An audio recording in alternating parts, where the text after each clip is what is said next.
ComicCon at Home boasts no lines, badges for all, and front row seats. We've been working pretty hard, actually, trying to translate the physical show to an online endeavor. So now you can download badges for you and your pet, create your own front of line, and even play familiar Comic-Con announcements at home. Please fill all seats. Do not hold seats for other people or place items on the seats next to you. But there's no way to sugarcoat this, says Funko Vice President Michael Becker. Physically not being there and interacting with people is not going to be as good. As a manufacturer of pop culture collectibles, Funko has built a community of avid fans while exhibiting at Comic-Con. That's really what drives Funko and Comic-Con is really the community. I mean, I think you take all the stuff out of the equation. I think most people just look forward to seeing their friends and family once a year in San Diego. I think that's bigger than the stuff. But this year, fans will have to make do with an online experience. ComicCon at Home offers more than 300 panels and virtual versions of Artist Alley, Small Press, and the Exhibit Hall. IDW Publishing is ready to go online with panels and exclusive comics, says its president, Chris Ryle. But he misses having a booth where he can interact with attendees. You know, just getting to sort of see the joy in their eyes, too, when they're meeting Kevin Eastman or they're meeting, you know, whoever else they're talking to.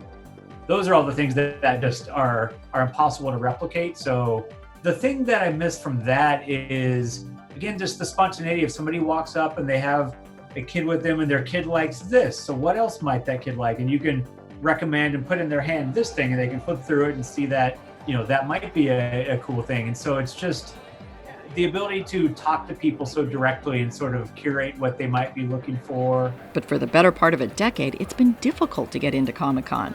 So this virtual convention will be far more accessible. There'll be a lot of people that for the first time get to at least get a little sense of what Comic-Con might be about by being included in some of the panels that people wait for a day out to get into Hall H and camp out just to get that spot. So now they just can click on and hopefully be able to enjoy and participate in what a Hall H kind of might be like without having to fly here, stay in a hotel, camp out for 2 days. With Comic-Con at Home, there's simply no excuse not to attend some of the wildly diverse panels.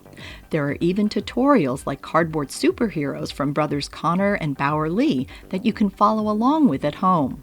Also, I recommend using the edge of your table when you curve your piece because that way you can get a smooth curve. So we created printable templates that you could just print out, cut out, and create some of these models. And also along with that, we created an instruction video that teaches you how to create a specific model. What's cool about this project is that we made it so that all of the materials that that people need to build some of these models are very common household materials. It's just things you can find around the house. These tutorials grew out of the teenagers' love for superheroes.